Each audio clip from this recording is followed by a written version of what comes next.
Knicks and Bruises, we are back. I got a special show for you guys today. I got New Generation Media. If you guys are not familiar with them, check out their channel. Great content. I stumbled upon them last year. When I was looking into who we should possibly draft, subscribed, and then they popped up on my timeline recently doing a versus series, based off the draft. I'll let them guys tell you more about it. I'm gonna go ahead and introduce them, bring them in. Thank you guys for joining me. Your Blackest Time. We got uh EJ and we got Kendall. Ken- Canal. Yep. Excuse me. Yep, My Kendall. bad. Yeah, My bad. EJ is a Knicks fan. So we're definitely gonna start with him. yeah. Canal Tony, it's is a really great. Celtics fan. Yeah, Yeah, yeah, totally. Tony, it's great to be on here, man.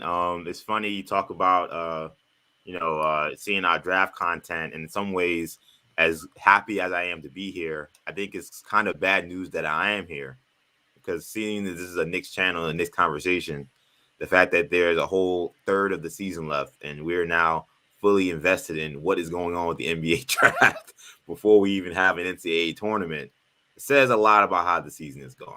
But nonetheless, man, I'm really happy for you to have us on. I know Kendall Oh, is as well. I appreciate you guys joining for sure. Um, and yeah, you're right. I'm behind the ball because I wasn't expecting to even look at the draft this year. I didn't care where we landed, who we were picking, but as you noted, the season has been not as good as we expected, and here we are. And I'm just trying to get a head start now because I think I'm behind the ball a little bit.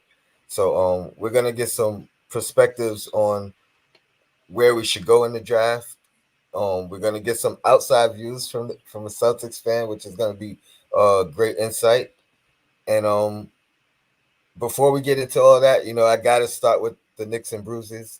I started this channel when we weren't doing so well, and it was really a therapy session for us Knicks fans to just talk about all the turmoil and horrible things we've gone through over the years, highlight it, get it off our chest, and kind of move forward. And then through the blessings of the basketball gods, we had a great season last year and kind of changed the dynamic of the show. But here we are back at the essence. So, EJ, you Yeah. know, the floor is yours. Oh, However you want to go with it. okay. Let's do it. All right. So yeah, I love this concept, by the way, because if Kendall knows, like one of the things we talk about often is the worst moments of our sports fandom, not just in the NBA, but just in various sports. So this being just like a concept of this show, I think is great. So like this was something I was Appreciate very it. ready for, and I actually prepared for it a great deal. So I'll start with the Knicks. For me, I put first one immediately. I saw the shot of it as we opened today. Melo blocked by Roy Hibbert. Knicks lose Game 6 in Indiana. It was a great season, so I don't want to call it a bruise. You know, um, but it felt like that season was ended prematurely. The Pacers were not seen as a team at that point in time that the Knicks were going to have much trouble with. The Knicks, I think they were like 5 or 6 games up on them in the standings that season. So I think a lot of Knicks fans thought that it'd be a tough series, but they would get out of it. And to see it kind of unfold the way they did, you get to Game 6, and despite some of the struggles you saw from Tyson and JR, it really looked like the Knicks may pull that one out. Iman Shumpert had a heroic performance. Melo played really well. And then the play that changed the game and changed the series, Melo at the rim, getting blocked by Hibbert, and that ended that season. And it's tough. The Miami Heat obviously were the prohibitive favorites in that run, but the Knicks played them so well that year. And again, with the way Tyson and JR were saying, I don't want to say, oh, they definitely would have beat them. But for me, I would have liked to have at least seen the Knicks get a shot at that Heat team, and I would have wondered what would have happened. So that's my number one. That's my number one Knick for me. Number two, I had to go back to, I'm trying to keep the Knicks to like losses that were hurtful, but were again, good runs. So I went to Avery Johnson's jumper in Game 5, 99 NBA Finals. again, that was a little different because the Spurs were so much better than that Knicks team. But at that time, I am 8 years old, and this is my first real finals run. Like '94, I was 3, so I didn't remember that, you know. So '99, like I'm really invested. This is, you know, probably one of my second or third years really following the NBA, and the Knicks, who I root for in the NBA Finals, made history as an 8th seed. And you didn't want the series end at the Garden.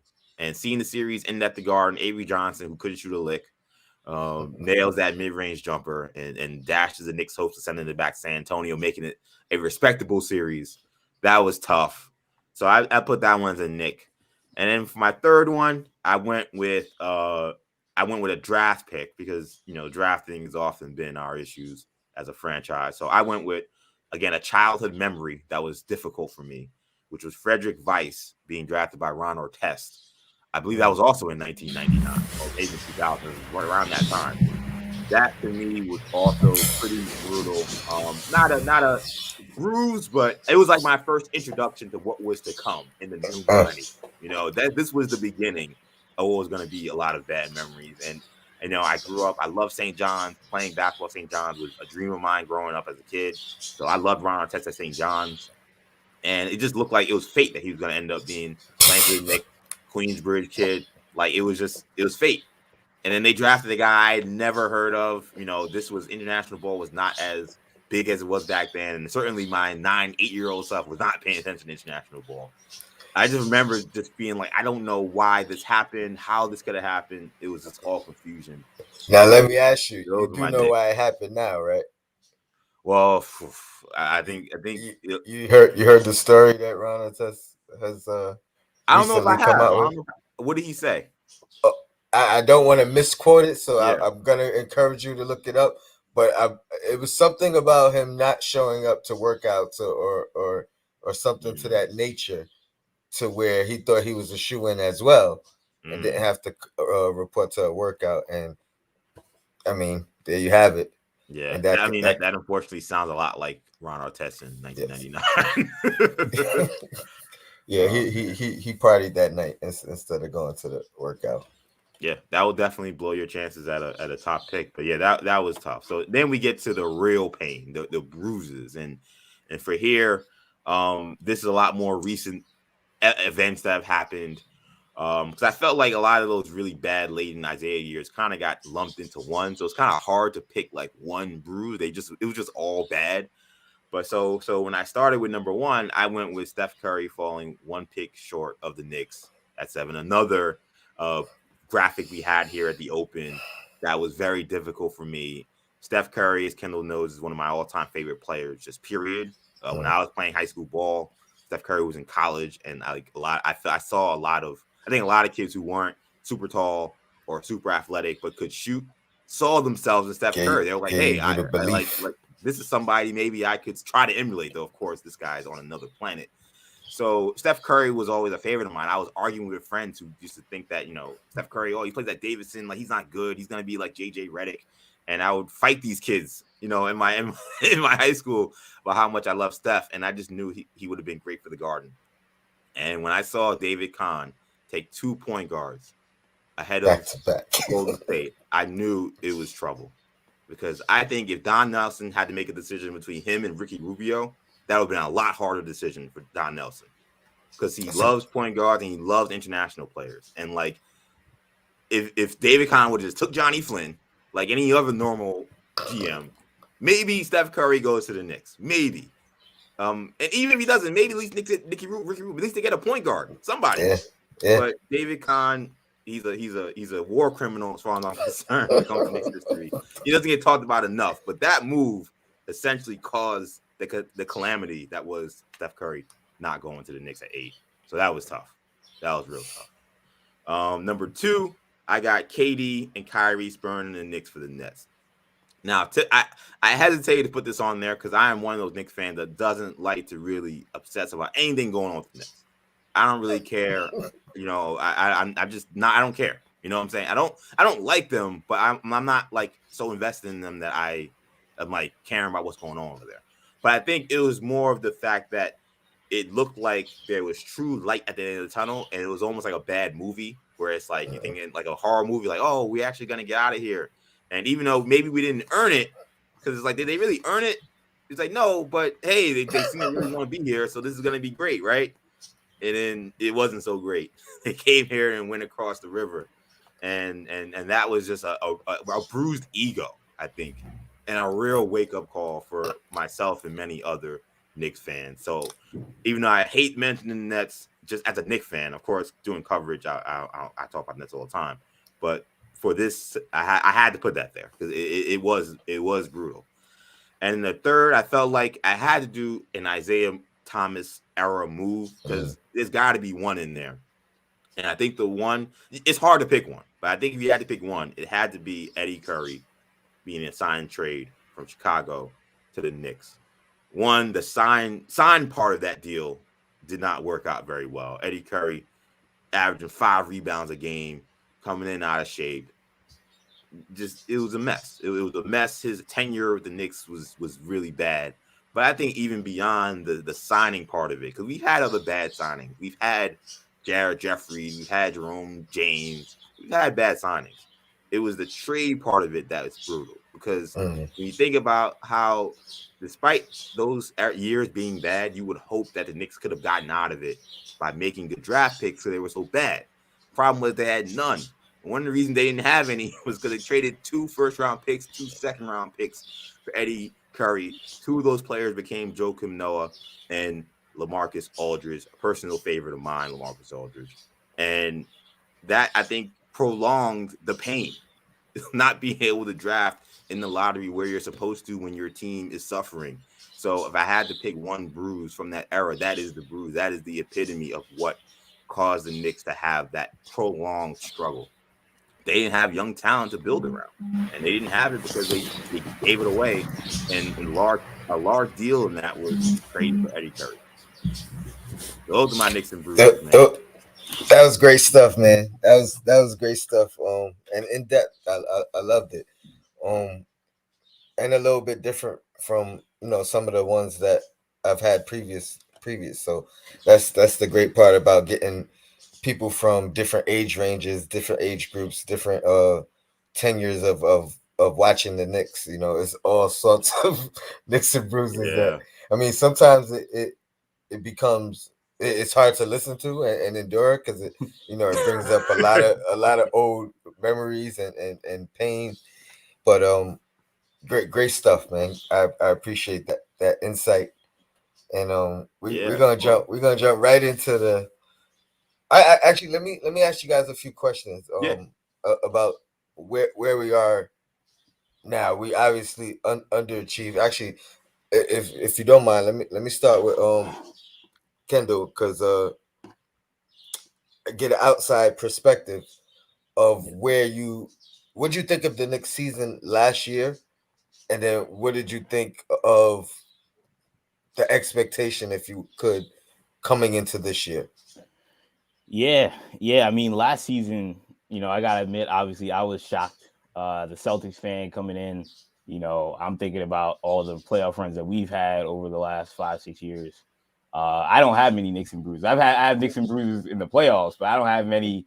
I'm spoiled in that we only missed the playoffs 1 year, really. In the last decade. But when it comes to the Knicks season, I didn't look at them as much of a threat in the Atlantic division. And really, I think the emergence of Julius Randle last season is what really tipped the scales for this franchise. We knew bringing in Leon Rose and bringing in Worldwide West that there was a new energy with the team. Bringing in Tom Thibodeau, you knew that the Knicks were coming. There was all the talk about, oh, are they going to get Joel Embiid? Are they going to get Cat? Are they going to get Booker, Mitchell? All these different guys that these guys were linked to.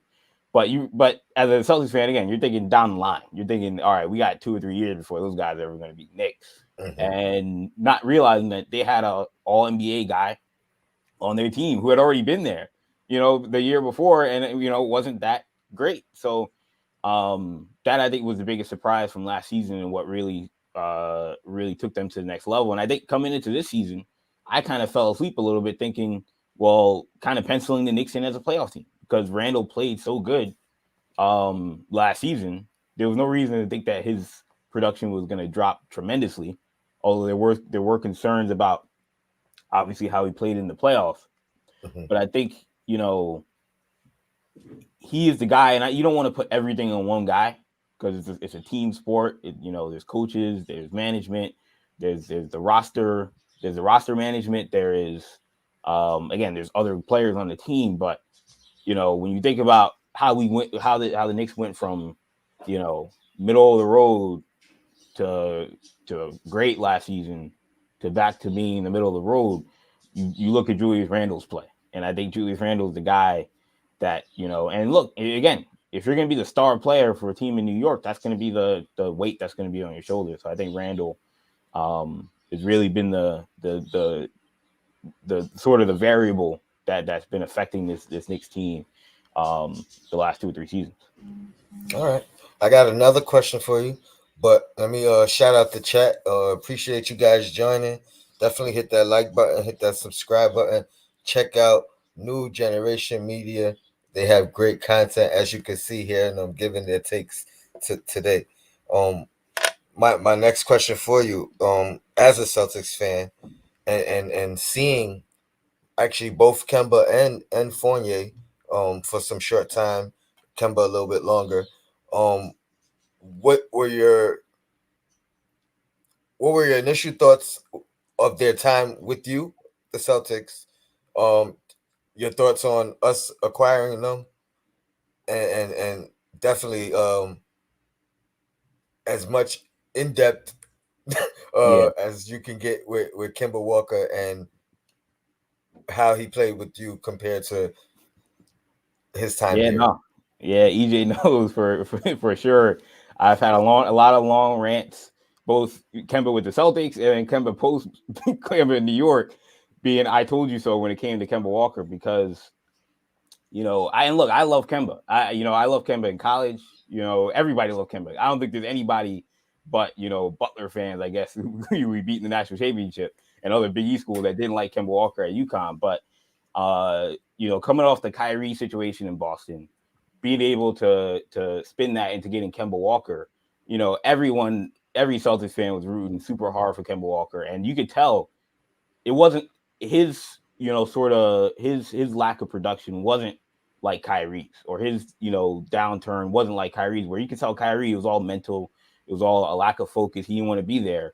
Kemba, it wasn't about his effort. It wasn't about not wanting to be in Boston. It was solely about, you could tell it was physical. It was he didn't have the same, whether it was him being healthy, him being aging, regardless, by the end of his time in Boston, I knew. I mean, I, job number one for Brad Stevens when he came into that, when he replaced Danny Ainge as president, was what are we going to do with Kemba Walker? And his first move a week into the job was trading Kemba Walker and a first round pick, our first round Mm. pick that year, for Al Horford, who was also who OKC was trying to get rid of. They were trying to dump. So that right there, and I wasn't. And as much as I love the NBA draft, we're going to talk about the NBA draft. I had spent a whole year on our channel talking about who I want the Celtics to get, and we traded our 16th pick, and I wasn't upset because I was like, we had to get rid of Kemba Walker, Mm. and That's so it, serious. yeah, so it was bad. And when he signed with the Knicks, I was kind of sad for him when he ended up in OKC. Then they bought him out and he signed with the Knicks, and I was happy for him because obviously being a New Yorker, following him since he was at Rice High School, playing for the Gauchos, and seeing him at UConn, it was an excellent Likewise. story. But deep down, EJ knows. I used to talk to EJ. I talked to our dad, who's a big Knicks fan, saying I don't think this is gonna work out the way you guys think. I Mm. mean, there's unless he, found the fountain of youth, this wasn't gonna work out. And he has stretches this season where he's looked like the old Kemba, but that's what it was in Boston. It was stretches, it was bursts, but consistently, I don't think he can play like that anymore. So I wasn't shocked. Mm. But with Fournier, it was interesting because I thought that he was actually going to be better with the Knicks than he was in Boston.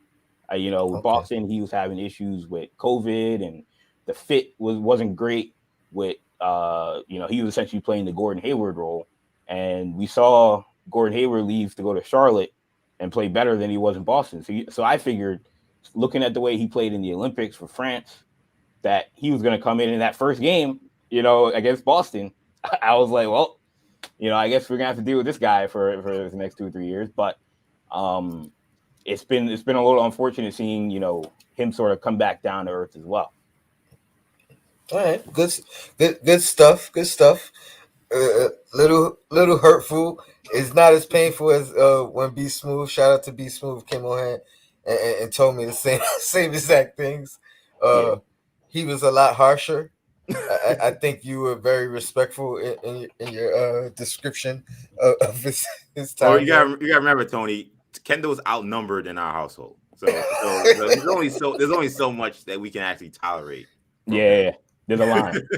He's Respectable, outnumbered. respectable. EJ, your thoughts on? I'm not even going to talk about Kemba because it does hurt. I also born and raised in the Bronx, so from the Yeah. Bronx, like kind of followed him as well. I was at the triple overtime game at the Garden. Wow. So he has a special place in my heart. So let's talk about Fournier. Fournier. Okay.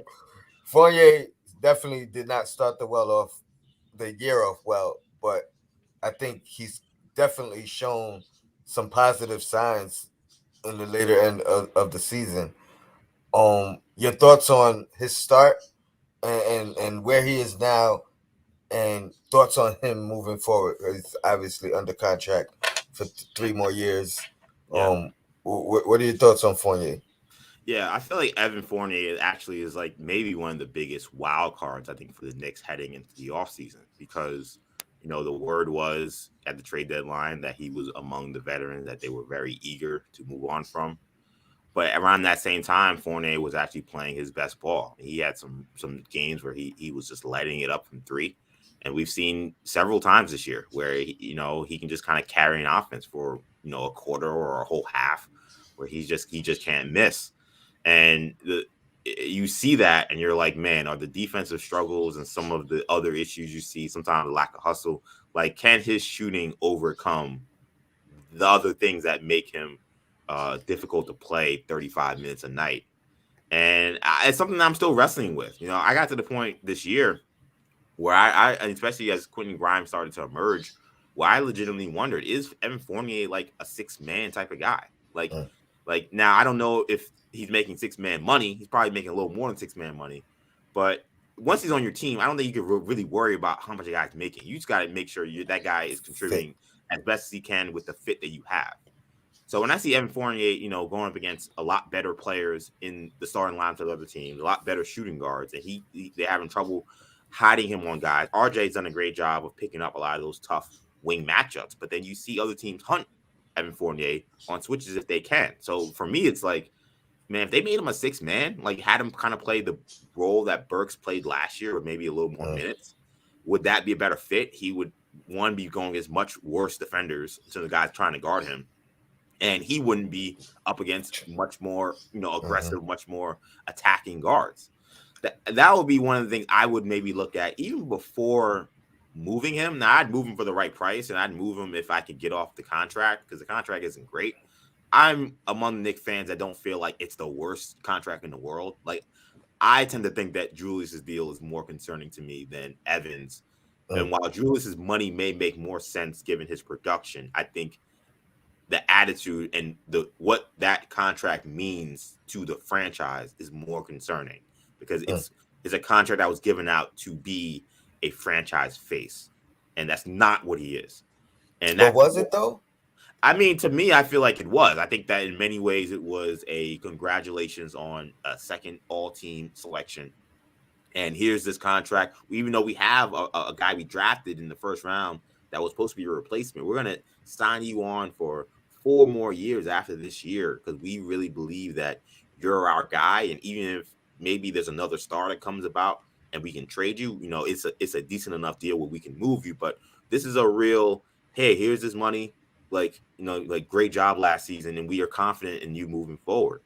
And I think there's a kind of a symbolic aspects of that contract that bothers me maybe more than the money. Mhm. Whereas with Fournier, he's making pseudo starter shooting guard money. If he moved to the sixth man, I don't think that is as egregious as seeing what Julius has done for the majority of this season as the number one option and the highest paid player on the team. That to me is more problematic. So I've always wondered if Evan Fournier came off the bench as a six man, like could he be maybe even more effective than he is as a starter?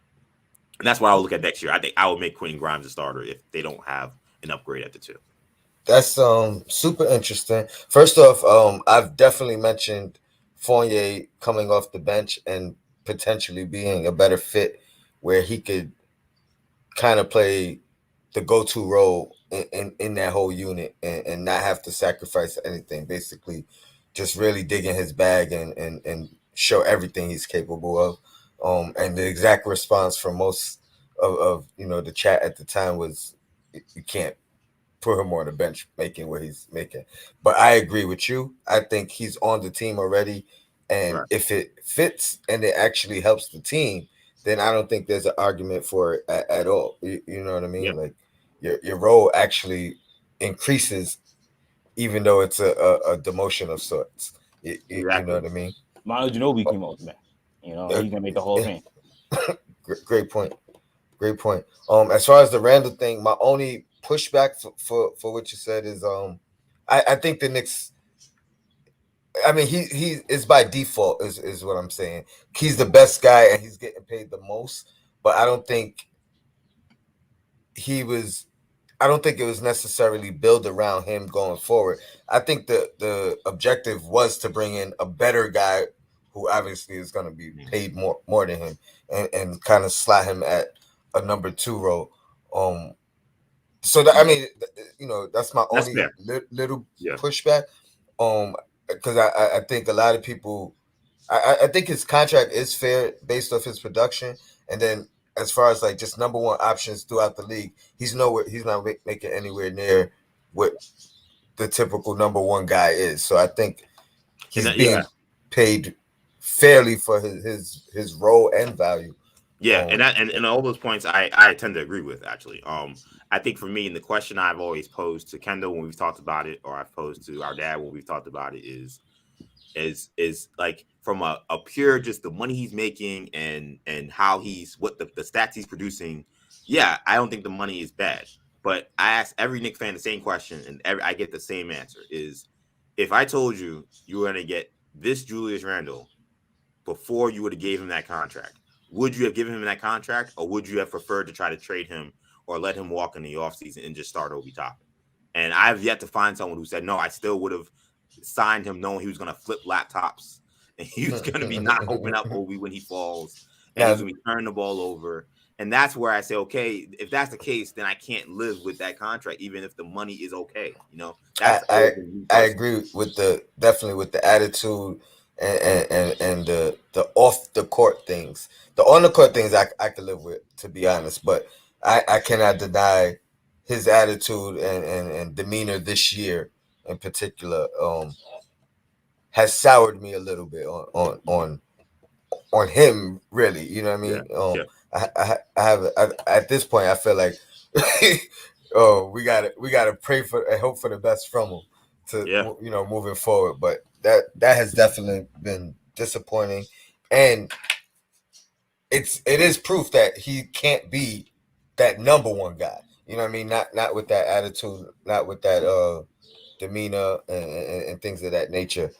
And not for nothing, I mean, the free throw shooting, him and RJ, yeah, you can't be the number one guy if you can't be clutch at the line at the for sure. very least, especially down the stretch. Um, this is good stuff. Let's get right into the draft. Um, right now I think the Knicks are projected ninth. Um, Yes. as far as their pick projection. So I'm gonna say let's go into a range of five because if they happen to slide up and maybe let's say end of the lottery at this point. I don't think they. I think at I think they don't get worse than 14 at this point. uh, Right. when the season's over. So some guys that you guys have followed, looked at in that range, um, and potentially good for the Knicks.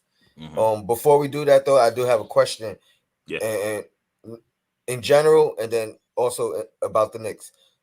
Do you draft best player available, best fit, or you know need Mm.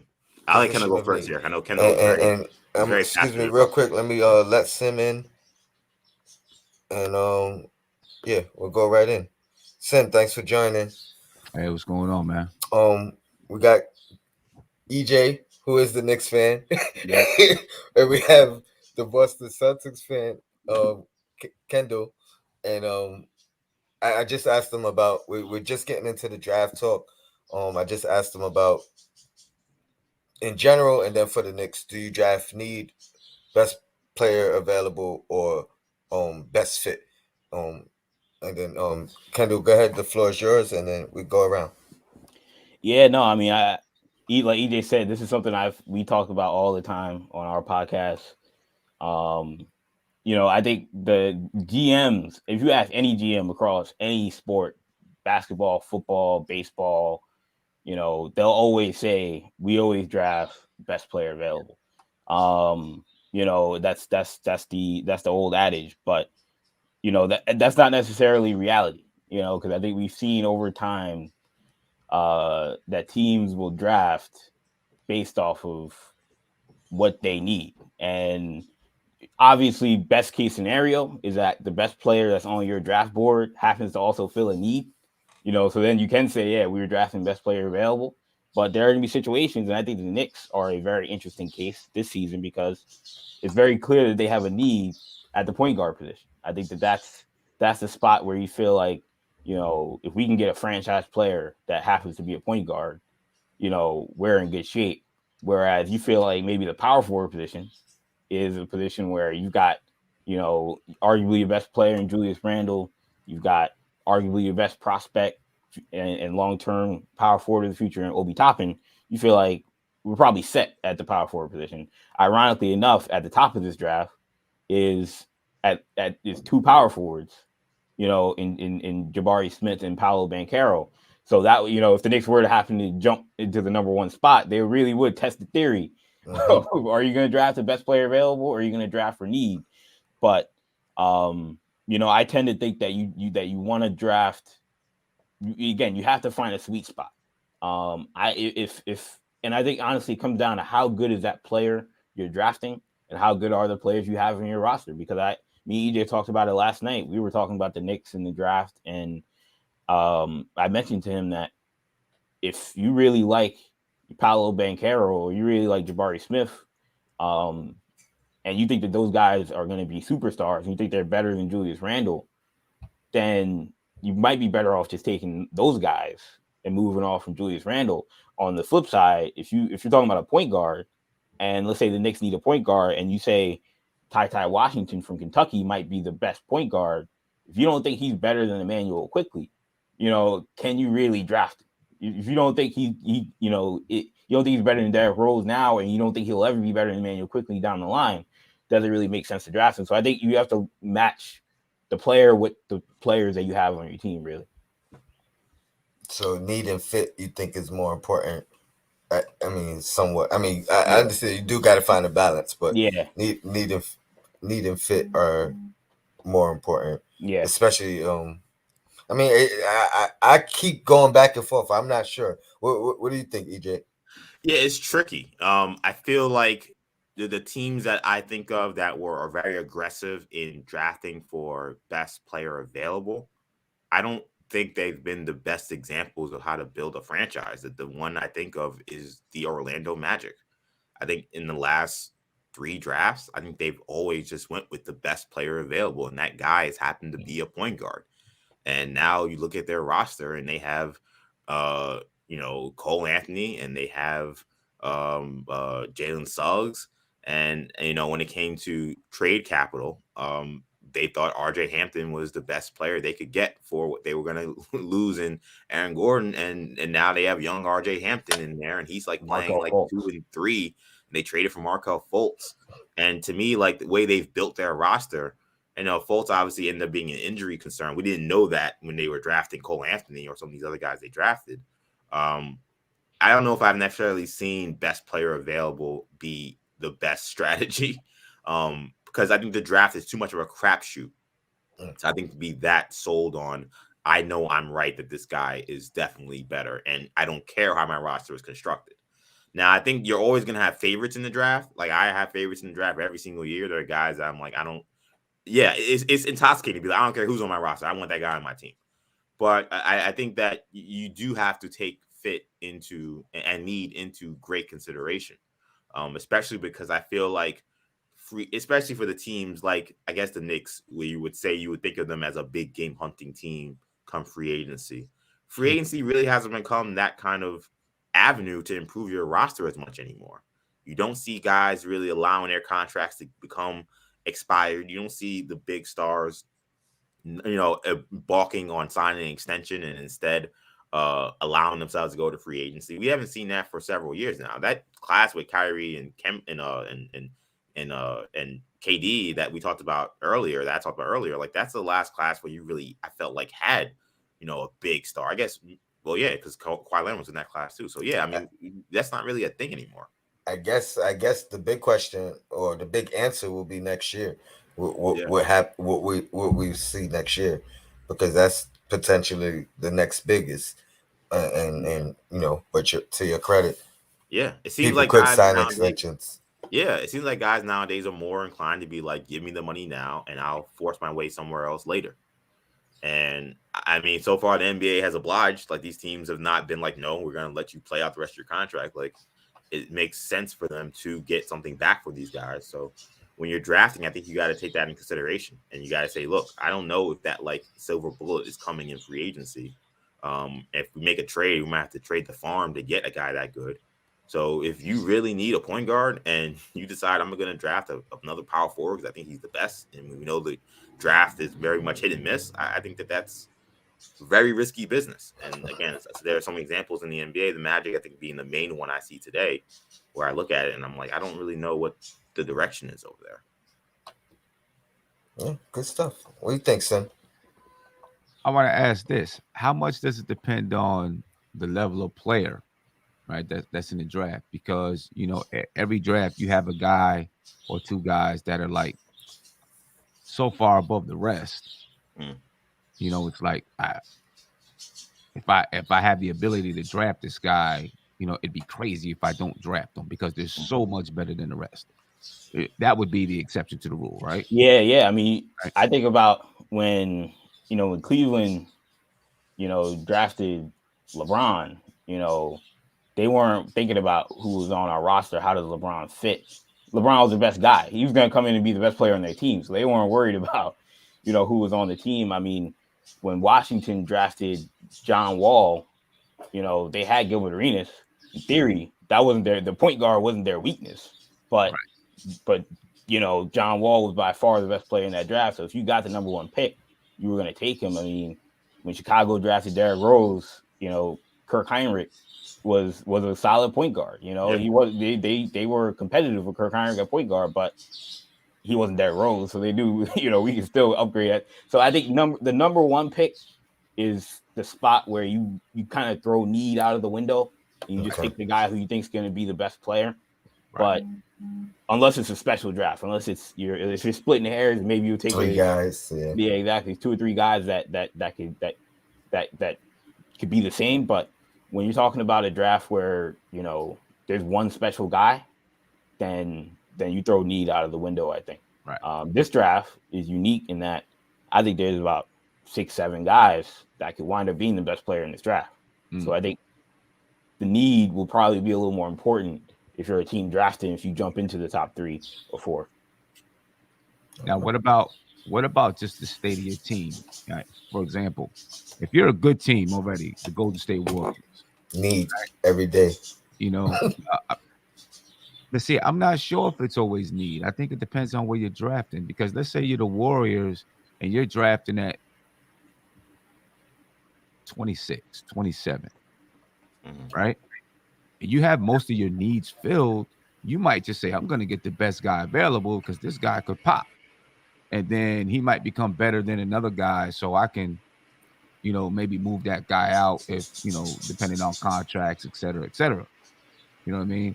Um, the Yeah, state of your team, I think, really does mean a lot and how Yeah. much room you have to be able to develop a guy, uh, Hmm. things like that. Or wait for him, like Michael Porter Or wait, Jr. or wait for him. Exactly. They were in Right. prime position to get him, where we couldn't get him and wait a year for him Right. to recover. And exactly. Right. so, Like good like the point. And you Knicks, talk like about the Golden Knicks State. this year. I'm sorry, I didn't mean to cut you off. No, But you're yeah, right. I was gonna say you talk about Golden State. They were in that position a couple years ago where they had the number two pick in the draft, and the best player available for a lot of people was LaMelo Ball, but he didn't really feel a need. Whereas James Wiseman was the guy where everybody was like, they need a big man. They desperately need a big man on this team, and they may have went with need maybe over best player available.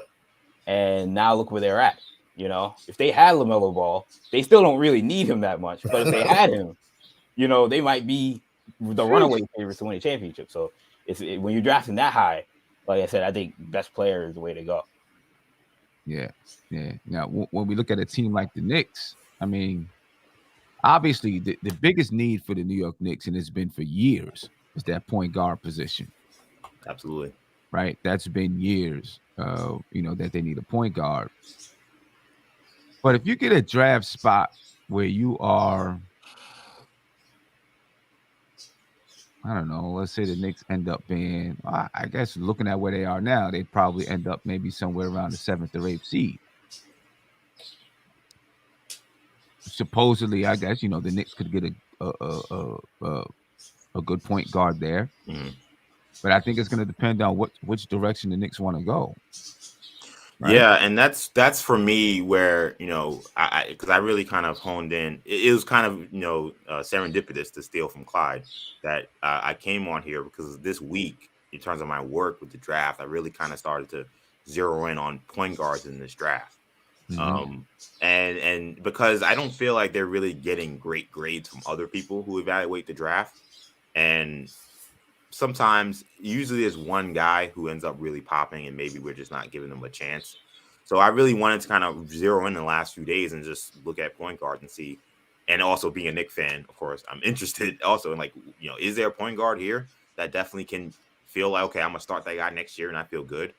And it's a weird draft where the Knicks are drafting, because if you're talking about right now they're around 9 and you're talking about maybe if they maybe lose more games, okay, you get up to 7, 8, or 9.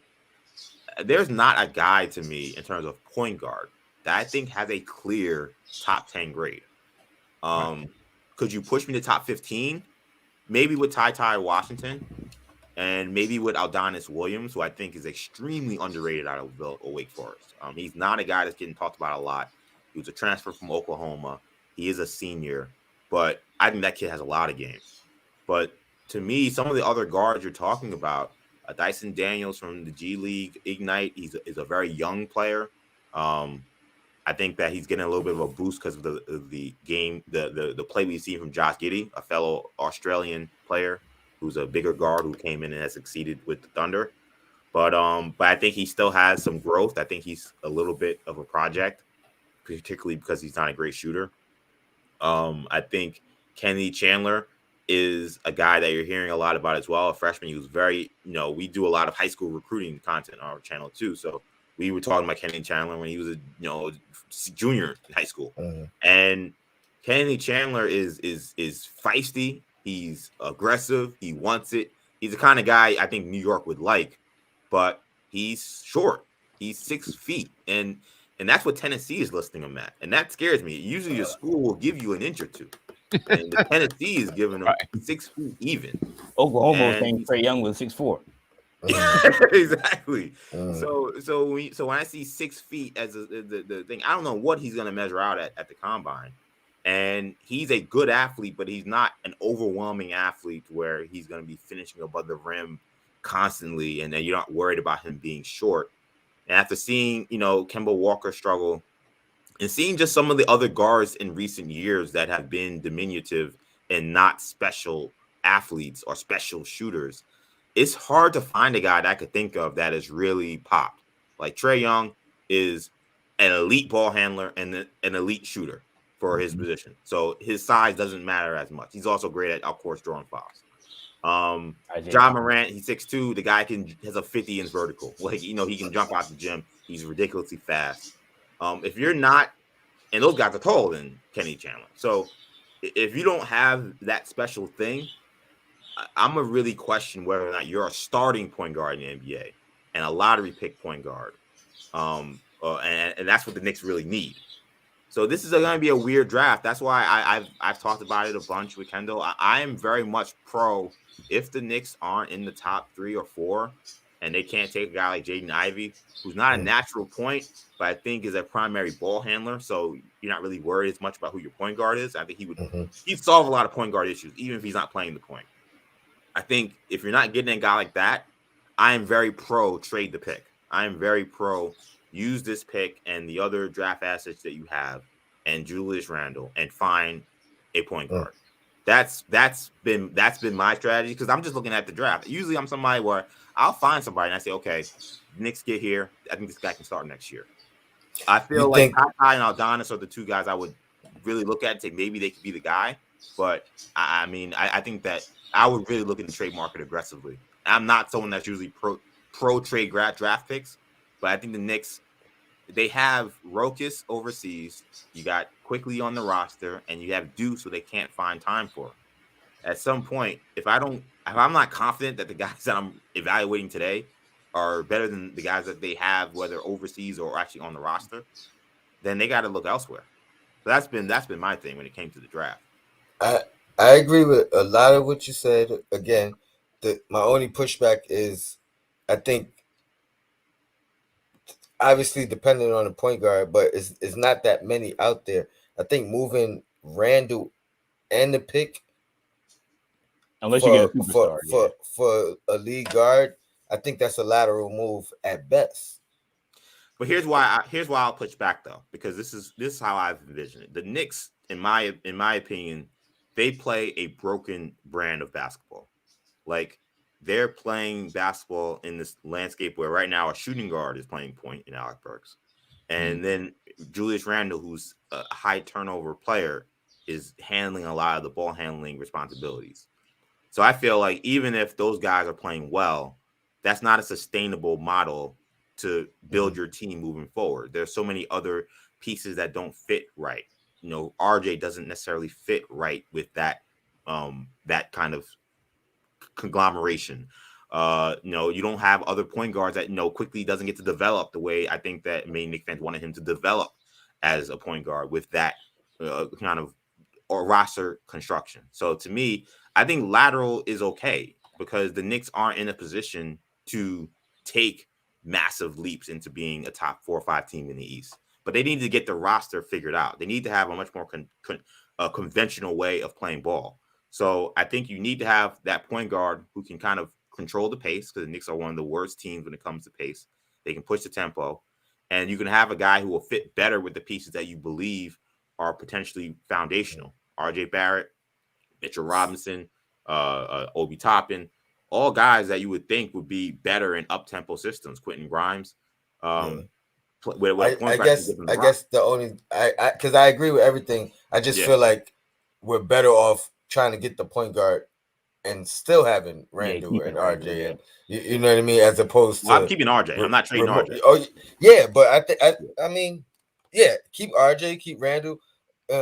But I think I think a point guard would help him just as much as it would help RJ. It would help Mitch. It would help, you know what I mean? Like, I agree with get the ball out of his hands a little bit more and let him, when he has the ball, his decision is just how to score. You know what I mean? Right. And so I agree with you that we definitely need the point guard.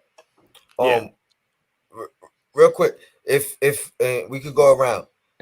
Hey Tony, because can I jump in there real quick yeah, just on yeah. that? Because I guess for me, it's like the Knicks have to make a decision. Are they gonna try to rock with this roster with Julius Randle?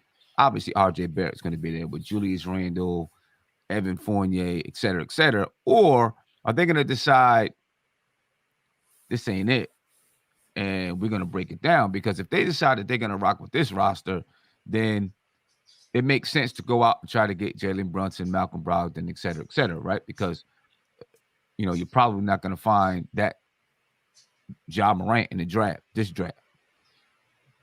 But if they're going to break down and say, we're just going to really go straight youth movement, which, this seems to be a question every year, then they might as well go ahead and draft the rookie point guard and try to roll with that, I think.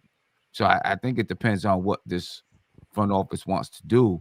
Um, when you look at the Knicks salary situation, I think it's clear what they probably have to do. They probably got to ride it out for next season at Hmm. least with this roster, you know, because of, Julius Randle's Expands. salary goes beyond next season.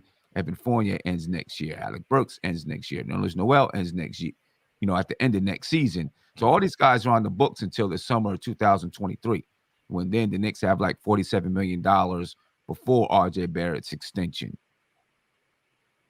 So I guess they can still decide what they want to do for that year, you Hmm. know, and then make a decision. Because if you sign Jalen Brunson or you go get Malcolm Brogdon, you're going to be on a long term deal. They're going to be on they're going to be on a salary that's at least as long as Julius Randle's, right? So that means you're kind of locked into that for a while. So I think they really got to make a decision. Are we trying to rock with Julius Randle, Evan Fournier, and these guys, and bring in a point guard, or are we saying this ain't it and we're going to go in another direction? And that's really what makes this offseason, I think, because I totally agree. This is definitely a crossroads kind of offseason for the Knicks in many ways, because I agree with the notion that they got. I think free agency, what they're going to do is very important, because if you tell me that Jalen Brunson's a starting point guard next year, I don't know if drafting a point guard is something that I would do at that point. If you're drafting at in the top 10, because again, I can't. I'm not convinced that there's a top 10 type of player for the Knicks in this draft. Now they don't. I mean, they could know that, quote unquote, but they don't know that because it won't be July 1st yet. Um, but that's going to be really a tough decision for them, because then you come into next year with a logjam, or now you're saying, okay, I drafted this young point guard, but Jalen Brunson wants to be here, so now I got to trade quickly or trade some of these other guys to make it work. It's a tough decision. That's See why my. I would take the decision out of my hands. I would say I want Shea Gilgeous-Alexander, Oklahoma City. Here's Randle. Here's this top 10 pick. What else do you want? And I just want him to be my starting point guard. I want to kind of call my shot rather than kind of have all these variables that I can't control, where I'm locked into guys for years. I can't really get out of, where I have no choice but to have an insurance point guard that I don't know is a top 10 guy, but also still got to be aggressive in free agency. Just call my shot and say, I'm going to move on from Randle. He's probably, besides RJ, my best trade chip. And I got this pick that I'm sure somebody's going to be interested in. Here's Shea. Maybe there's another, top end guard that you may like and say, okay, I'm going to go after this guy. That would be my thing. I think the team does need a reset. What Sim said is right. I mean, it definitely is definitely a fork in the road for the Knicks on what they're going to do. Yeah. Let me get to super chat real quick. What we got? My guy, the Knicks cave. Jan Mitchell says, "Waste the money signing Julius that early." I'm assuming he's talking about the extension, Mhm. and that's a very popular viewpoint right now, based off of his production this year. I am one that has not given up on Randall, but again, I'm not gonna go over the top in defending him. My only thing about trading him is it has to be a clear cut better player. You know what I mean? I don't think it can be equal or less. I do like Shea. I would give up a lot of picks for Shea. I would And I think. think that I think we could do that without giving up Randall. But if that was the case, I wouldn't be mad at that. What are you guys' thoughts of? Because I agree with you. I don't know if there's a top 10 point guard in this draft, but I do believe there are some top 10 two well 100%. two-way guards. You know what I mean? Yeah. Like some guys that can play a little point guard. Oh yeah. Absolutely. And so what are your thoughts of some of those guys? If you could list one, I'm very high on Johnny Davis from Wisconsin. I, and I think he could play some point guard. But I haven't followed much, so I'm basing it off of highlights and things of that nature. Have you guys dug into? Well, I've seen your verses as well, which gave me some insight on him as well. What are your thoughts on him? A fit? Could he play some point guard? And Sim, I definitely want your insight on what your thoughts of another two-way guard and not necessarily. We've been going down this route a couple years now, but if that guy's the best guy on the floor and he can play some point, what are your thoughts of going that route? Um, in the Yeah, draft. That If yeah, you go, yeah. with, Kendall, I haven't heard you in a while. Yeah, no, I mean, yeah, Johnny Davis. Obviously, like you mentioned, me and EJ have a video where we broke down, him versus Jaden Ivey. I took the side of Jaden Ivey. EJ took the side of Johnny Davis. But both those guys are incredible players. And you mentioned Davis. Just last night they battled on the court in real life again, Wisconsin versus Purdue, and Johnny Davis had the better of Ivey that night. Definitely had the better of him the first time they played, where he had 37, and Wisconsin's beating them now twice this year. But he's an excellent prospect. He has a football background. He played football in high school, played quarterback. So first of all, he's got the vision and the concept of sharing the ball. And he plays with a toughness on both sides of the floor. You talked about being a two-way player. He's a great defensive player, on top of the fact that he's the best scorer in his conference, the Big Ten. And really, I think the thing with Johnny Davis, the guy that comes to mind when you think about the kind of player he could be, best case scenario is almost like a Devin Booker type. Booker. Yeah. You think about Devin Booker, and that is definitely enticing. If you think that that's the kind of player he could be. Is he going to be a point guard? Like you said, I think maybe in the sense that Devin Booker could play some point guard. At Kentucky, people thought that Devin Booker was more of a Klay Thompson type that couldn't dribble, couldn't do anything else. And now we see, he has a lot more ability than we expect. And I think Johnny Davis is similar, where he's really, really good in the pick and roll. And I think nowadays in today's NBA, it's less about really your ability to be the traditional John Stockton, Isaiah Thomas pounding the ball for 20 seconds and finding the guy. As much as it is, can you just play and pick and roll, at a high level? And if you can, then maybe you're not a full-time point guard, but you could be a lead guard. And I think he has that ability. And I think like you said, there are guys in this draft where if I'm the Knicks and I'm in a position to draft Johnny Davis, like you mentioned, if I'm in a position to draft Jaden Ivey, if I'm in a position to draft AJ Griffin, a kid from Duke who's from New York, went to Archbishop Stepinac, and is playing incredible at Duke. In the little bit of time he's played there, missed some games early in the season due to injury. Since he's gotten to Duke, he's been the best shooter in the country, shooting about 50% from the three. On top of the fact that he's built like LeBron, so he's Four a yeah, four attempts a game too. yeah, exactly. On high volume, he's a big time shooter. So while they don't have necessarily huge needs at the wing, because you like RJ Barrett, obviously, you want to see more from Cam Reddish. We mentioned Quentin Grimes and Evan Fournier. If you think that AJ Griffin is going to wind up being, because think about the guys that we have in this rookie class. If you were the Knicks and you had the opportunity to draft Scotty Barnes, you would take him, and you would take him in a heartbeat. But is he a fit necessarily with the guys that they have on the roster? Maybe not, but it doesn't matter, because I think most people will take Scotty Barnes over everybody the Knicks got.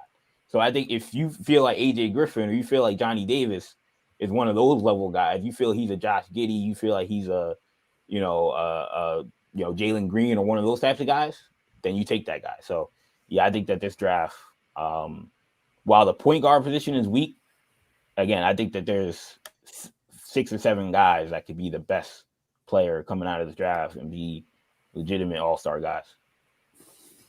And that's the scary part about making your selection. Yeah. What do you think, EJ? Yeah, I think Kendall really hit the nail on the head with some of those names. One name that he didn't mention that I think is going to be very important to watch. I think I want to say it was I think it was Jonathan Wasserman from Bleacher Report. So shout out to him. He does NBA draft content there.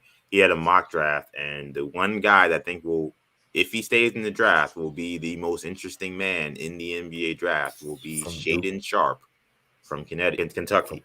From Kentucky. He's not played a game of college basketball. He was supposed to be in next year's freshman class, but he decided to reclassify, enter this year's class. He is 19 years old, so he can enter the draft. Now, Coach Calipari and his family have been very adamant that that's not going to happen.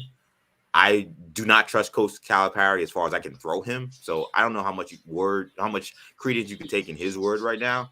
But if Shaedon Sharpe had entered into next year's freshman class, he probably would have been the number 1 freshman coming into high school. Coming into college next year.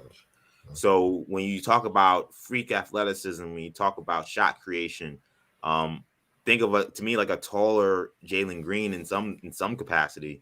I think he's a guy that will be very fascinating, and I think Wasserman had the Knicks taking him at 8, and we know the Kentucky connection is strong.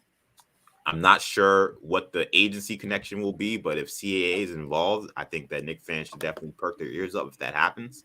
I think he's definitely a player that you'd have to seriously look at, because I think even beyond point guard, I think there's a feeling with the Knicks organization that they need a supernova star. Yeah, they need a supernova. They need a guy who, regardless of what position he plays, he comes in and he's electric, he's box office, and he's just a guy that okay, this is our guy moving forward. I think there's hope RJ could be that guy, but I think he's still in development. And I don't think there's really anyone else in the roster you would say this guy has a chance to be that guy. I think a talent like Shaedon Sharpe, given his pedigree, will be enticing for a lot of NBA teams drafting in that top 10. And I think he will be enticing for the Knicks as well if they don't value these point guards the way maybe they should to some people. Do you think he even makes it to 10?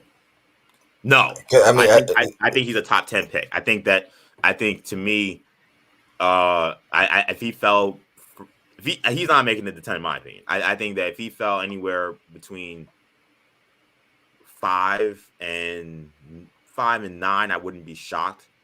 If he made it to the top 4, I wouldn't even be shocked, because someone may say, okay, Ivy's really good, but he's younger and he has a better pedigree than Ivy. I think these teams care about, like, what were you ranked coming out of high school? I know there's plenty of tape review in college, and that means a lot too. But these NBA teams are scouting you, and they're paying attention to you up until when you're like a sophomore or junior in high school. So Shaedon Sharpe is the kind of guy where we've known this guy for a long time. Jaden Ivey was a good recruit, but was more of like a 4-star recruit. He wasn't a McDonald All-American. He had a good freshman year and then exploded his sophomore year. And when it comes to that conversation of Ivy versus Sharpe, I think that even though Kendall and I did a conversation of Davis versus Ivy, I think that's also going to be a very interesting conversation. And if somebody says, I'm taking a flyer on this kid, it wouldn't shock me. Remember, NBA teams can go to college practices. A lot of people don't know that. Like, NBA scouts can send people to go to Kentucky. Shaedon Sharpe is practicing with the Kentucky team. The Big Blue Nation, they've been clamoring saying, let's get this guy on the court. We win a championship if this guy plays. And we may not know what he looks like, but they do. And if I keep seeing him in top 10 mock drafts, and people have seen him. So I think he's a name that you're going to have to really pay attention to, even if you don't watch him play any ball in terms of playing in this tournament or playing for the rest of the season. Yeah, I went on a binge of his highlights last night, and obviously it's all like high school, but right. I had to keep telling myself it's just high school because that's how much I was enjoying this this Yeah, this kid's Right. game. Vince Do we Carter. know why he's not playing? The It's not an injury related, right? It's the idea is that when he committed to go to Kentucky, it was for next season, redshirt. and again, like EJ said, he reclassified up with the idea that I'm gonna be able to practice with the team and do all this. But we didn't think he was gonna be eligible for the draft, so we Okay. figured, all right, he's not eligible, so he'll get his start next year and he'll be ahead of the game. Well, then we found out, come to find out, he actually is eligible for the draft, and now they're still saying no, the plan is still for him to start next season. But as long as we've been following the NBA draft, I've never seen a guy pass up the money. Besides maybe Marcus Guaranteed Smart going top back to 10. Yeah. Oklahoma State, they almost always, if you're going to be a top 10, top 5 pick, I've never seen a guy say no. And So when you think about it, Kendall, it's also very anti Calipari how he's even played this. Calipari is very pro. Oh, if you Go. got guaranteed money, lottery Go. money there, I'm not gonna let you come back. I'm taking away your scholarship. He's yeah, very aggressive with if the money is there, go. I'm good. I'm gonna find another top 5 recruit to replace you. I'm not worried. But he values having NBA talent in the NBA so that he can sell this to families when he recruits Right. on the recruiting trail.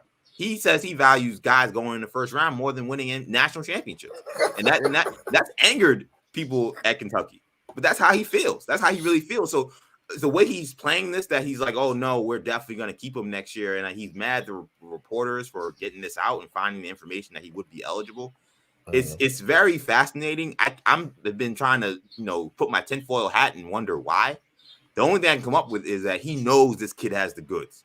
And he knows that if he plays next season the way it's They planned to might win a do, championship. they will be a problem next year. And I think he wants to at least see him get on the court for them. but then And, then the other question then becomes, if he is that good, why don't you just throw him out there now? right. And that's where it gets weird, where it's hard to really explain why this is. Now, if It's I was very Shaedon weird. Sharpe, I would do exactly what he's doing. Unless Protect you're yourself. a super competitor. But from a business standpoint, you don't play a game and then you go to the NBA and you're a guaranteed top 7 pick. Whereas we look at Imani Bates. I'm a big Memphis Tigers basketball fan. And look at Imani Bates, who was the next Kevin Durant, the next LeBron. He's playing at Memphis. And, right now you look at mock draft for next season, he's a second round pick. And that's crazy to think about. It's crazy to say from if you would have fast forwarded 6 months ago. So if I'm Shaedon Sharpe, I'm looking at that and saying I'm not even risking playing college basketball. I'm going straight to the NBA. Oh, Sim, your thoughts on I don't know if you've seen any highlights on Sharp, but just the point guard or the two guard that can play some point guard at this point for us. Again, for me, it depends on where the Knicks are going and what how they plan to proceed. If they're breaking down, um, if they're gonna break this roster down, then yeah, you go and get that talent of a guy that can play multiple positions, defend multiple positions. But with this roster, I think you need a real decision maker on the floor. I really don't, I'm not worried about if a guy is a traditional point guard or not. It's more about, do you have a guy that can make the basketball decisions on the floor? You know what I mean? When the Knicks get into a crunch, a clutch situation, do you know where to go with the basketball? Do you know how to find the hot guy? Do you know how to expose the mismatch? You know what I mean? Those type of things. Can you settle the team down, hold the ball at the top of the key and say, okay, let's relax for a second and let's get into something that we know is going to work right now. So for this team as currently constructed, I think you need a guy like that. And I don't think you find that in a rookie point guard, and I don't think you find it in a hybrid player. You know what I mean? And that's So if the a Knicks are great going to point. rock with these guys, I think you got to go find a guy like that. Now, if the Knicks are going to, just break down and try to collect talent, right? Then by all means, go get a guy like that and see what he can grow into. You know what I mean? Yeah, and then even if the guy is potentially ready to do it as a rookie, I don't know if if Tibbs is gonna give him the opportunity off jump. I do believe that players can earn their way into Tibbs' rotation.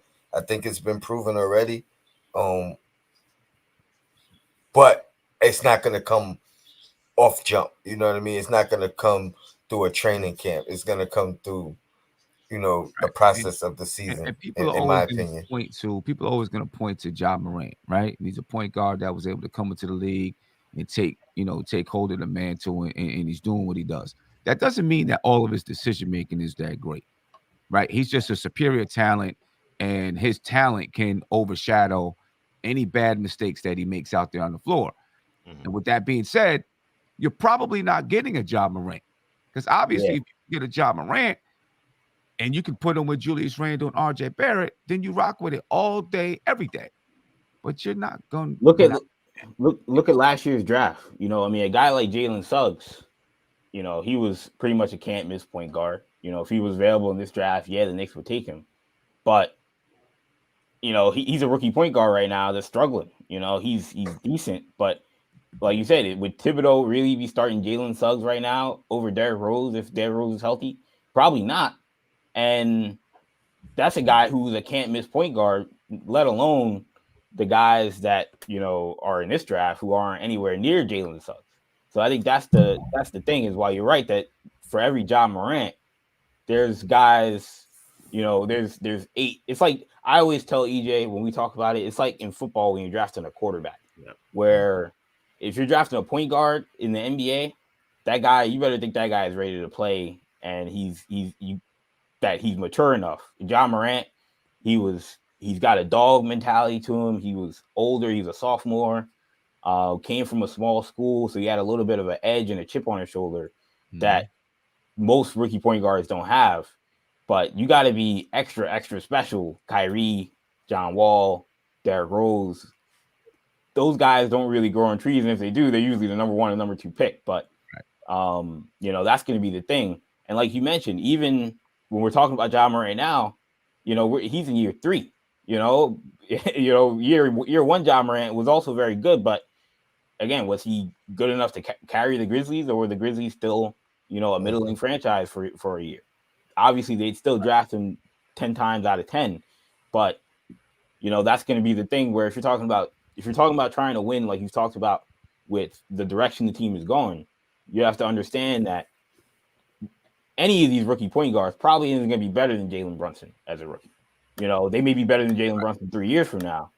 So if you're trying to tank or you're trying to rebuild, I should say, getting a guy like getting a point guard in the draft may be important. But if you're trying to win, you see better success from the rookies that are wings, the rookies that are bigs, than you do necessarily from the point guards. Right. Let me just highlight another super chat.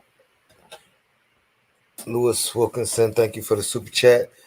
Gentlemen, as I listen to your podcast, I would trade the draft. I would trade the draft and Randle to OKC for SGA. It looks like he wants to be in New York. I did see that that post he put out of be back soon with him on the garden floor. Right.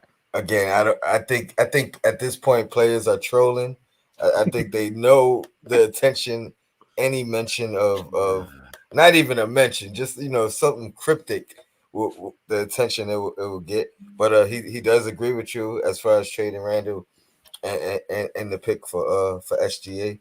I'm not necessarily opposed to it because I think it sets us in a clear direction. All right, we got our point guard. We're building around RJ. We're going with the youth movement. So I'm not opposed to that. I also think if you do that though, we're looking at another coach change. So we're looking at Yeah. paying uh, another coach to leave, which Yeah. I am not a fan of at this point. I think it messes up the morale of the organization. You're going to start getting coaches who are just coming for money, who aren't giving their hardest effort, knowing that their time is not guaranteed. So why am I gonna give my heart, sweat, blood, and tears into the organization, knowing that if I don't succeed at any point, you know what I mean? Because you talk about going from coach of the year to Yeah. having a bad season to fired. So I again, I'm not a fan of that route either, as far as moving on from and Tibbs. and you better be sure that. And I'm not saying he's not. I'm just saying the front office, if they make that move, they better be sure that SGA's is the guy, right? Because his extension kicks in next year. He'll make 30 million or 29.7 million next year. Then he'll make 32 million in 23-24, 34 million in 24-25, and 30 just about 37 million in 25-26. So, if you're giving up your draft pick and you're giving up Randle, you better be sure that he's the guy you're rocking with. You know what I mean? You don't want to have any questions about it. Yeah, this is my dude. This is my guy. He's a hard guy to predict because he's played, he's played in the basketball version of Siberia for the last 2 or 3 years in OKC, where he hasn't played in meaningful games, for the most part. But all those games he's played in, it feels like he always plays great. You feel like it's sort of similar to how Devin Booker was before Chris Paul got there, where there were people debating, is Devin Booker better than Donovan Mitchell? But Donovan Mitchell always had the leg up because you say, look, I mean, he's playing the playoffs. Devin Booker team can't win more than 50 games, but when you watch the games, you look at the stats, Yeah, they look pretty much the same. When I look at Shea, I'm not going to say he's John Morant, but he looks like he could be definitely an all-star level point guard. He's put up all-star numbers in OKC. Maybe he just needs better help around him, and to play on a better team. And if that's the case, like, is he worse than LaMelo Ball? I don't know. LaMelo Ball's more exciting, but we really haven't seen Shea play on a team that's trying to win in years. And that's the one and thing about and, that is and interesting. to his Is defense though, he had success on a Clipper team that I was was gonna say, void of a yeah, star and kind of Yeah, made his way. So I think that the ability is there and yeah, has some good vets around him. I think that's the main thing he's gonna need. So that's another reason why I'm a fan of keeping a Randle and having some, because he needs some kind of vets around him. He right. can't just. What's the difference if he comes here than being in OKC? Right. Granted, we'll have RJ, but it's not going to be a clear cut yeah. path to the playoffs or beyond. You're still going to have to build. Right. You were going to say something, EJ? Yeah, no, I know. I mean, you really went right ahead, and I was gonna say, I mean, the one thing that does give me some optimism about how Shea would be as a franchise player is seeing those that early time with the Clippers and a team that many thought were kind of tanking and not really going for it. And he was a main cog as a rookie on a team that went to the playoffs and took the Warriors that had Kevin Durant. Like, this was not like, oh, the Warriors had got hurt and stuff. This was full, title contending 2-time champion Golden State Warriors, and took them to 6 games and had a miraculous playoff comeback. That, I mean, that he was great in that series. And you look at his first year in Oklahoma City, Chris Paul comes in there and he's able to play off the ball, and he's learned from Chris Paul, and they go to the playoffs and take the Rockets to 7 games. So even though he hasn't been necessarily the guy on a team that's been very good, and he's been, as Kendall said, in basketball Siberia, playing for a team that's just, it's like they're in the quantum zone. Like, I don't know what really to make of the Thunder as a franchise right now. We did see early signs that if this kid gets into that kind of system and a team that really is trying to go for it, he's about it, and I would be really, really interested to see Yeah. what he will be like running the point next to RJ, two Canadian guys played together for a long time. I think that'd be very exciting, and I would do pretty much anything outside of maybe trading RJ to make it happen. Um, any last words, fellas? I think we could wrap up. This was probably one of my best shows ever. So I definitely Wow. appreciate you guys joining. The chat is on fire. I appreciate the chat as well. Sim, as always, the Podfather, the Appreciate inspiration you, bro. man. Thank you for joining. But yeah, last words. Definitely tell the guys where they could find you. And I don't know if you guys are on Twitter, but Yeah. if you're there, I'm gonna subscribe there as well because this is great, and look forward to bringing you guys back, man, for sure. Oh yeah, thank you so much for having me. First of all, this is like as Kendall know, this is like a treat because I've always as a Nick fan, I've always had to kind of like keep my Nick baggage off of our podcast or off of our channel to some degree. We do cover the Knicks every now and then, but it's very tempting to want to talk about this team. So to be able to do it unfiltered for hour and 20 minutes is like just like hitting the candy store for me. But yeah, if you guys love draft content, NBA content as a whole, make sure you subscribe to our channel, New Generation Media. That's NU Generation Media. A lot of people type new, like it's not spelled conventionally. So it's NU Generation Media. That's where you'll find a lot of our draft content. We're also really big in the superhero stuff. As you see behind Kendall, you see the Black Panther poster, you see the Avengers poster. So we do a lot of Marvel content, DC content as well. That's like the other main arm of our channel, along with Star Wars content as well. So make sure you hit up the channel. We do a podcast every week, talking sports, basketball, football, all that stuff. You can find that New Generation Podcast Network. We have a series of shows, including sports, including superheroes. So make sure you check us out there. For me, I'm on Twitter, EJ_Stewart. I'm on Instagram, Action EJ. And then we have a Twitter account as well. I think it's New Generation Pod as our Twitter account, and Instagram, New Generation Podcast, where you find us. Kendall, I know you have a Twitter. You want to tell them where to find you? Yeah, you can find me on Twitter at NewGenKen.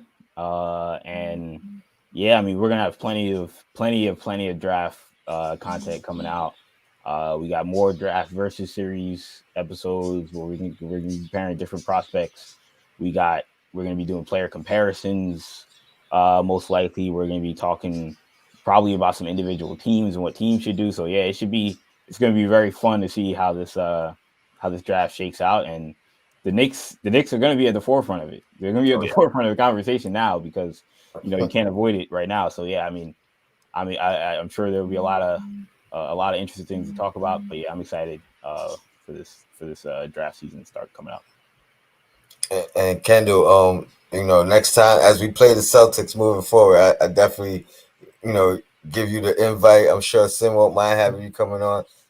Nothing but Knicks, and we could talk about it, debate about it, and enjoy the rivalry. So we always looking for fans of other teams to come join us and have a respectful debate or rivalry.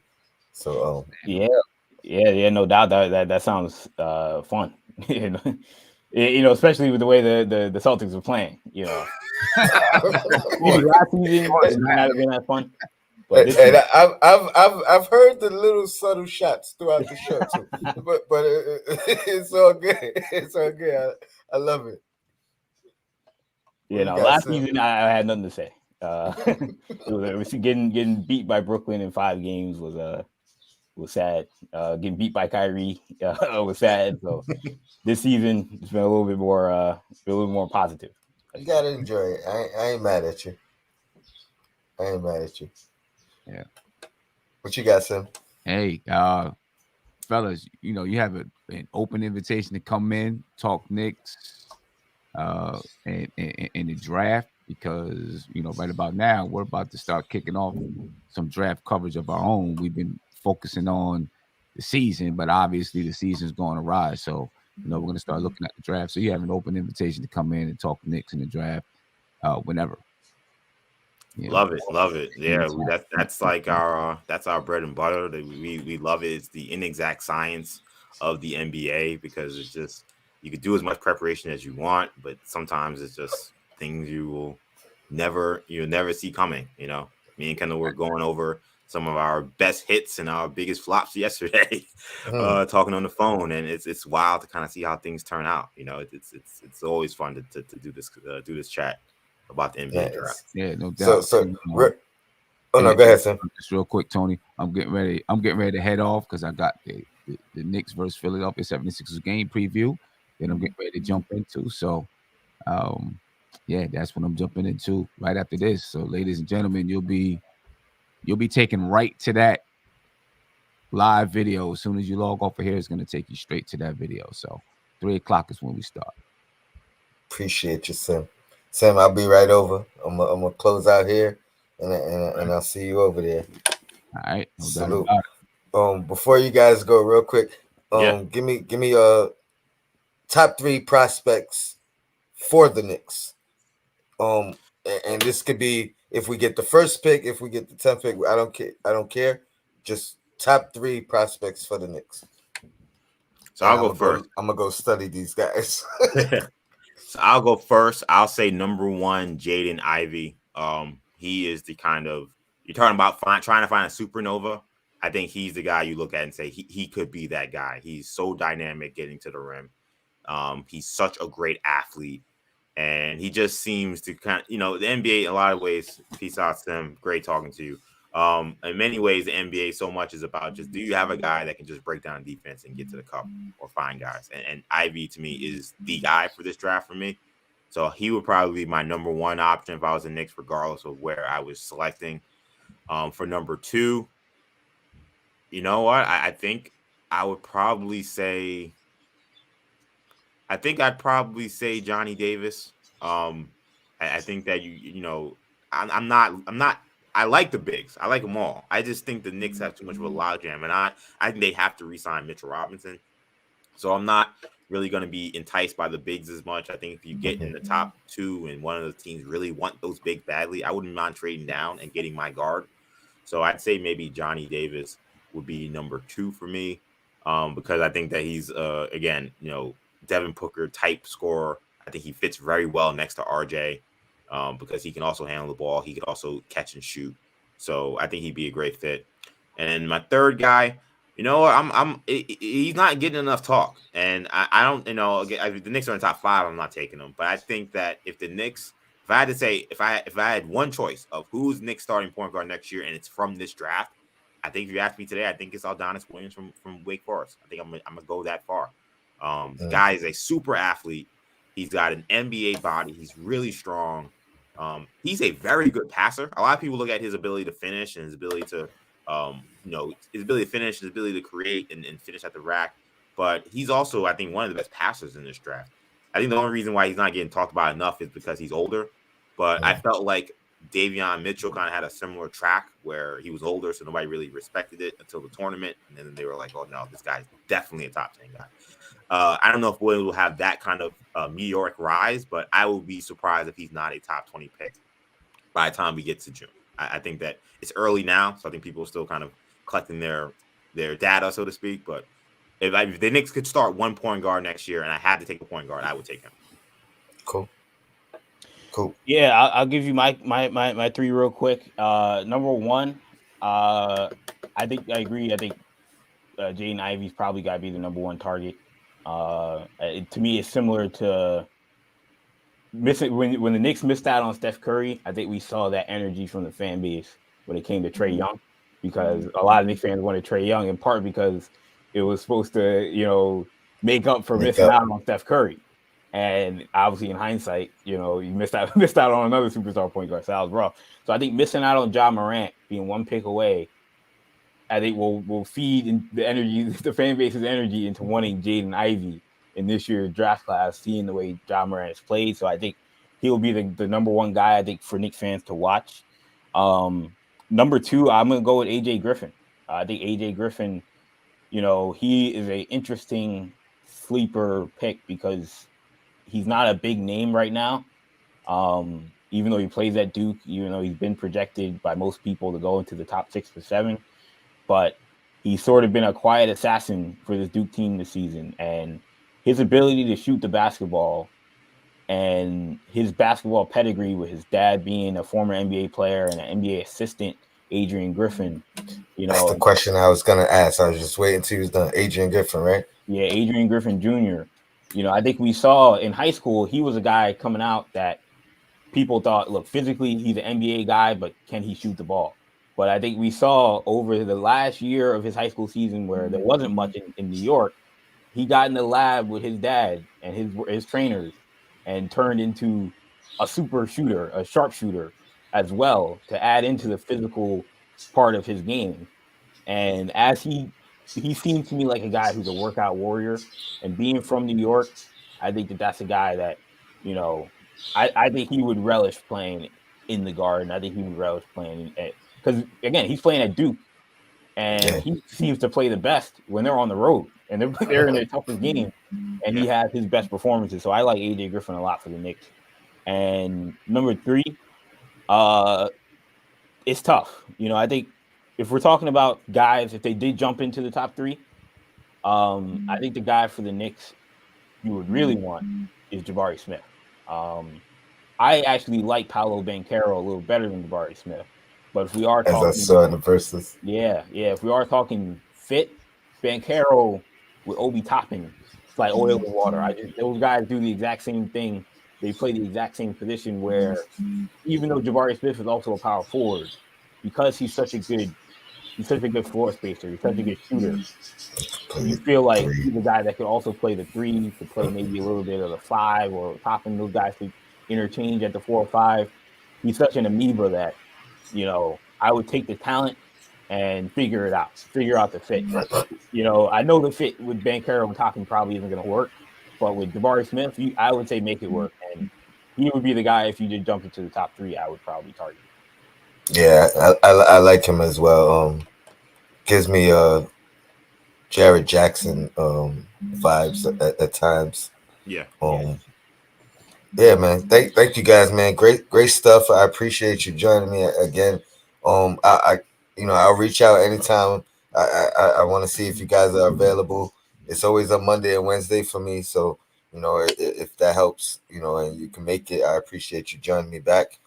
yep. Anything I could do to jump on your show, or even if it's sin a little bit more wise in perspective, feel free to reach out, and we'll more than welcome to try to make it happen. But thank you guys for joining for real, and keep up the good work, man. I found you guys randomly last year with some things you were talking about that was like Knicks related, not just based on the Knicks, but instantly hit that subscribe button. I've seen some content over the year, including the superhero stuff, Yeah. which I'm like, oh man, these guys are really in the same kind of things that I'm into. So, Yeah. but when I seen the verses, I was like, yeah, I got to reach out to these guys and try to pick their brain and kind of know what to look towards in my research. Awesome. Yeah, yeah. Definitely don't hesitate to reach out. It's great that you guys found us, and yeah, we this was awesome. Again, this was a blast for One me being more a fan. What you gonna say, one Killer? more name I want to mention to Knicks fans that I think they should pay attention to is Hmm. Jaden Hardy from the G League. I think Mm, he's a guy coming out of high school. We talked about Shaedon Sharpe. He was coming into the year. Some people thought was going to be the number one pick in the draft. Mm. Decided to go to the G League and has played up and down. He hasn't been terrible, but it's played up and down and has fell into the back of the lottery, maybe even to the outside the lottery. But he's a guy that he's from Detroit, which is where Worldwide West was based for a long time. He was supposed to go to Kentucky before he went to the G League. So again, I'm sure the Knicks know Jaden Hardy pretty Connections. well. And when you talk about looking for that superstar type of talent, if they play better and they end up at 12, 13 or something like that, because we know Tom Thibodeau doesn't want to tank, he might be the guy that All can't right. get in Sharp. He might be that other superstar thing that Sim was talking about, where you're saying to yourself, we want to take a swing for the fences and try to get a guy who could be a superstar. I think Jaden Hardy is that guy in this draft. Nice, nice. Great stuff, fellas, man. I appreciate you. Chat, shout out to you guys for joining me, sticking in for a little bit extra long episode, but it's good content, and I'm sure you appreciate it. Y'all stuck with me, so shout out to the chat. Shout out to New Generation Media, SNU Generation Media. Check them out, like them, subscribe them. Thank you guys for joining me. I'm out. Your blackest time.